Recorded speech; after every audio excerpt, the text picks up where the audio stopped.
Guarantee ಅನುಷ್ಠಾನ ಸಭೆಯಲ್ಲಿ CM ಮಹತ್ವದ ತೀರ್ಮಾನ ತೆಗೆದುಕೊಂಡಿದ್ದಾರೆ. ಮುಂದಿನ 3 ದಿನಗಳಲ್ಲಿ ಫಲಾನುಭವಿಗಳ ದಾಖಲೆ ಪರಿಶೀಲನೆ ಮಾಡಲಾಗುತ್ತೆ.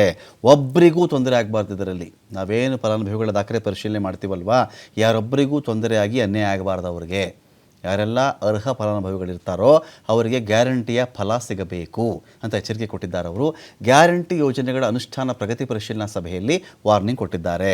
ನಾವು ಚೆಕ್ ಮಾಡ್ತೀವಿ ಅಂತ ಹೇಳಿ ಯಾರ್ಯಾರಿಗೂ ಅನ್ಯಾಯ ಆಗಬಾರ್ದಿಲ್ಲಿ. ಅರ್ಹರು ಯಾರಿದ್ದರೂ ಒಬ್ಬ ಮನುಷ್ಯನಿಗೂ ಅನ್ಯಾಯ ಆಗಬಾರ್ದು ಅದರಲ್ಲಿ ಅಂತ ಹೇಳಿ ಅವರು ಮಾತಾಡಿದ್ದಾರೆ. ವಿಧಾನಸೌಧದ ಕಮಿಟಿ ಕೊಠಡಿಯಲ್ಲಿ ನಡೆದಂತಹ ಮೀಟಿಂಗ್ ಇದು. ಮುಂದಿನ 3 ದಿನಗಳಲ್ಲಿ ಫಲಾನುಭವಿಗಳ ದಾಖಲೆಗಳ ಪರಿಶೀಲನೆ ಆಗುತ್ತೆ. ಗೃಹಲಕ್ಷ್ಮಿ, ಗೃಹ ಜ್ಯೋತಿ ಫಲಾನುಭವಿಗಳ ದಾಖಲೆಗಳ ಮರುಪರಿಶೀಲನೆ ಆಗುತ್ತೆ.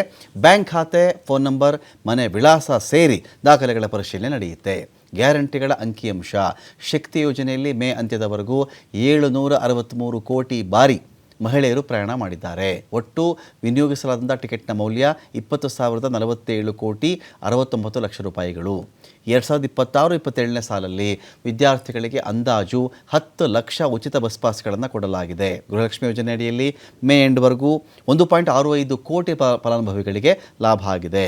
ಅನ್ನಭಾಗ್ಯದಲ್ಲಿ 11,561 ಕೋಟಿ ಖರ್ಚು ಮಾಡಿದ್ದೀವಿ. DBT ಮೂಲಕ ವರ್ಗಾವಣೆ ಮಾಡಿದ್ದೀವಿ. ಎಲ್ಲವನ್ನು ಕೂಡ ಅವರು ಅಲ್ಲಿ ಮಾತಾಡಿದ್ದಾರೆ.